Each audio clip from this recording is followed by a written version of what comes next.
Hello everyone and welcome back to my YouTube channel. My name is Maddie and I have another book haul. I need to stop spending money, but luckily the holidays just passed. I had some gift cards. So I went to Barnes & Noble and I bought some books, and some of these are from Amazon a few weeks ago. It's also a cloudy, snowy day here in Colorado. It's a little dark in here, but that's okay. We're getting cozy. I've got the candle.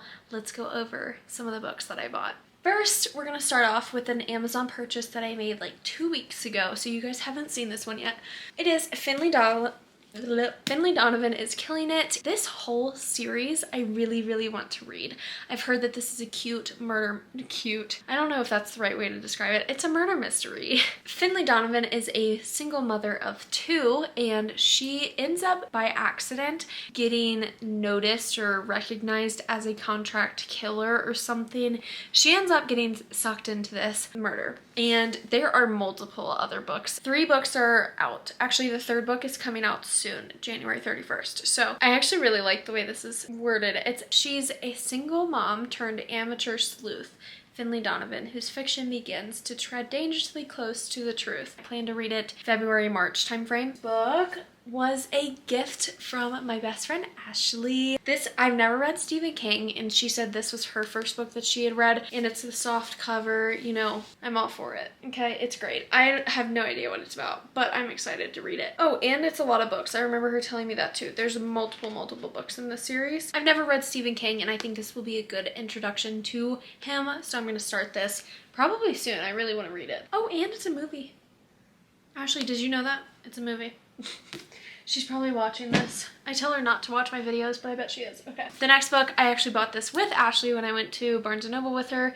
This is just the 2nd book in the Beartown series, which is now 3 books. I know I haven't gotten the 3rd book yet, and I'm so excited to continue it. I don't know when I will, but now that I have it, I'm just gonna, you know, keep it. Purple's my favorite color. Beartown had a really big impact on me last year, so, oh my god, saying last year is really weird. Last year when I read it, it had a big impact on me, so I am really excited to pick this one up. Again, I don't know when I'm going to, but to continue reading in this town of hockey players and all of the tragic stuff that happened in the last book, I'm excited to read this one. This one's kind of silly, and I'm actually going to do a video on it.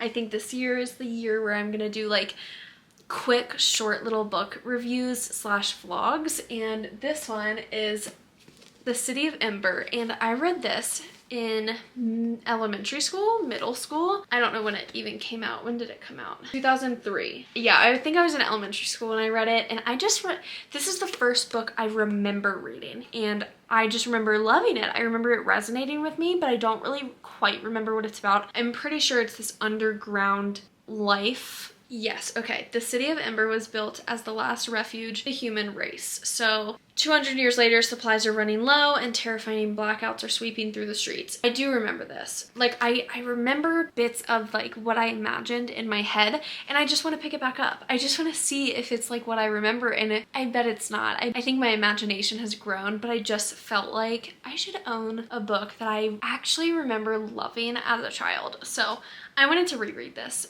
The next book, I'm actually going to start this in a few days, is Under Lock by Mariana Zapata. And have I already hauled this one? Like, have you guys already seen this? I don't remember. I think I've talked about it like on TBRs and stuff, but obviously Mariana Zapata, I'm going to vlog this one. I've vlogged all of the Mariana Zapata books that I've read, and I've read these 4, and I've vlogged for all of them. So if you want to see my opinion and vlogs of these, you guys can just go on my channel. But I do plan to vlog this one too. I think I just made it a thing now. I just have to vlog every Mariana Zapata book that I read, and I'm pretty sure they're all connected. This one is the tattoo artist. So there's a tattoo shop involved, and I'm pretty sure that one was in Culty also. Like, the tattoo shop was in this one. Like, that's how they're connected. So I don't know. I'm excited. The last book of this little pile, Daisy Jones and the Six. For some reason, I have heard Daisy Jones and the Six so much in the past like 3 or 4 months. Like, just a ton of people that I know have been reading it, and a lot of people, I've seen a ton of reviews on it recently. Obviously, like a year or 2 ago, I saw when it kind of like popped off with 7 Husbands of Evelyn Hugo on TikTok and everything. Like, I saw it start to like pop off then, but only recently have I been like, wow, I'm really interested in reading it. I got this from Second and Charles in Virginia when I visited, and it was $8.50. So I'm happy that they had the paper copy, and there's a sticker on it, which is so unfortunate. No, why do people do that? Why do people put stickers on it? Okay, anyway, it's a used copy. I'm really excited to read this. This is about a band, and I'm pretty sure it's like interview style. Yeah, so it's like, you know, the name, what they say. And I'm actually really interested in that format. I haven't read anything like this since like high school, where like we would read like Shakespeare plays, you know? So I don't know. And happy that I could find it like half priced, because I don't love Taylor Jenkins Reid. So I was like, okay, if I don't love this book, then I can just, you know, I won't feel too guilty about spending it like full price. Oh God, I get so out of breath filming these videos. I just talk way too fast. If I'm ever talking too fast, let me know, please, okay? The next 2 books I just bought at Barnes & Noble. I read The Never King in November, so I bought the next 2 books. They are so little. I mean, I was like, why not? They're cute too. Like, why do I keep using the word cute? I need to come up with a new adjective, because these are not very cute covers. They're very pretty, dark, aesthetic covers that I really like. I don't even know, is Winnie the main character in these? Yes. I believe Winnie is the main character in these, just like in the last book, but I'm gonna be completely honest, I have no idea. Like, I don't know how this is gonna go. It's just about, you know, Peter Pan. He needed his shadow back. Winnie helped him get it, and now there's gonna be some dark, smutty scenes. The Dead Romantics, and I actually almost got this in a book shopping vlog, but I didn't. So that's what it was. The first sentence, like choosing a book by its first sentence, that's what this was in. And I didn't end up choosing it. Which one did I read? In the back left corner of the Days Gone funeral home, underneath the loose floorboard, there was a metal box with a bunch of old journals inside. And who knows what it's about, because I don't read the back. This one, you guys, has a lot of controversy around it because it is a Netflix adaptation. And this book, people were mad. There's so much fuzz from this thing.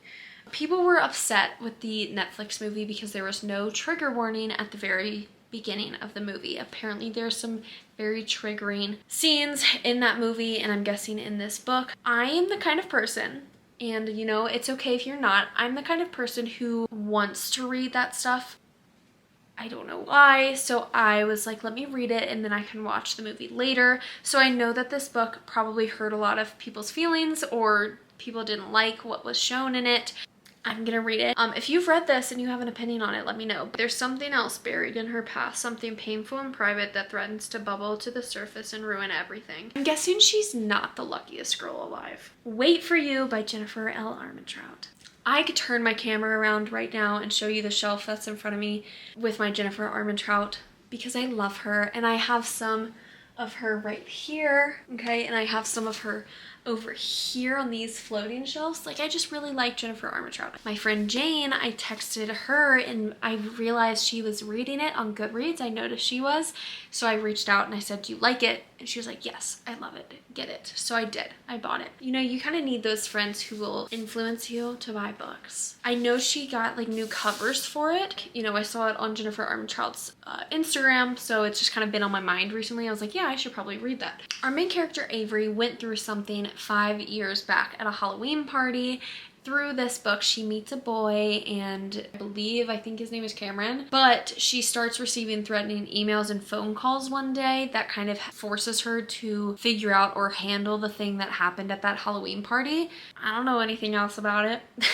Seems like I'll like it. A Broken Blade. This book, you guys, first of all, can I be her? Is this not the prettiest cover you've ever seen? It's shimmery, it's so smooth, it's wonderful. This is about Kira, who is assassin for the king of her, like, kingdom. There is a mysterious figure that they call the Shadow that is moving against the king, and her job is to go into the Fey world, find the Shadow, and probably kill him because she's an assassin. She ends up finding out some stuff about her world and the Fey world. It might be some shady stuff going on with her king guy. obviously unravels some stuff that she didn't know and ends up probably with the shadow. That's what I'm guessing, because all of these fantasy books end the same, but I'm into it. I'm okay with it. I kind of want to read it, and it's just so pretty. Like, it can't not be on my shelf. Like, I had to buy it, so that's what I did. It's by Melissa Blair, by the way. I didn't say that. The Final Girl Support Group. I have heard iffy things about this, but it was on the buy one get one 50% off, and I only had 5 buy one get one 50% off books, and I was like, I need a 6th, so I got this. And again, I've heard iffy things. I don't know if I will pick this up anytime soon. Maybe I'll pick it up in October, kind of to get me in the spooky mood, because I'm pretty sure it is about a group of girls who all were the final girl in some tragic event. Specifically, for example, Lynette is a real-life final girl who survived a massacre. And I'm guessing there are other girls who survived really terrible things, and they are put together and like to talk about, you know, the tragic things that they went through. And I'm pretty sure something weird and creepy happens in that group. I don't know what. I don't know if it's a murder. I'm not quite sure. I'm pretty sure it's just a thriller mystery. That's all I know about it. The last book. This is the book that I'm the most excited for. Frost by C.N. Crawford. I don't know why I'm really excited to read this, but I am. And look at how it was packaged. I was amazed by this. Amazon, I bought this book used from Amazon, and it was like from a bookstore, and they like put a cardboard piece of, like a cardboard thing, then the book, then they like saran wrapped it with tape. And I was like, this is how all books should be packaged, because now it's in really good condition. Like, some of the edges are bent because it's been used, but I was shocked at how innovative that technique was for packaging up a book. It's about this girl who walks into her house, and her boyfriend is with another woman. And she kind of, you know, leaves. She's pissed off. She's like, you know, breaks up with him, whatever. She gets confronted by the Seelie King, specifically the dangerously sexy Seelie King. Oh, is she Fae? She's Fae. There's a competition for the Seelie Queen. I feel like it's just gonna be kind of funny too, because on the back it even says, so when I drunkenly sling insults his way, I have his attention. And you know that bicker banter, that's what I like in books. So the insults at someone that you find really attractive, I love it. I want insults. I want that sarcastic humor in my books. That was the last book of this haul. Thank you guys for tuning in and supporting me and my channel. All of my social media, my Amazon wish list, and everything is linked down below. If you have any recommendations on books that I should buy next, let me know. I'm always taking recommendations. Never ever am I not taking recommendations. So if you just read a book and you were like, wow, that was my favorite book ever, you should let me know. Okay? So I will see you guys in the next video.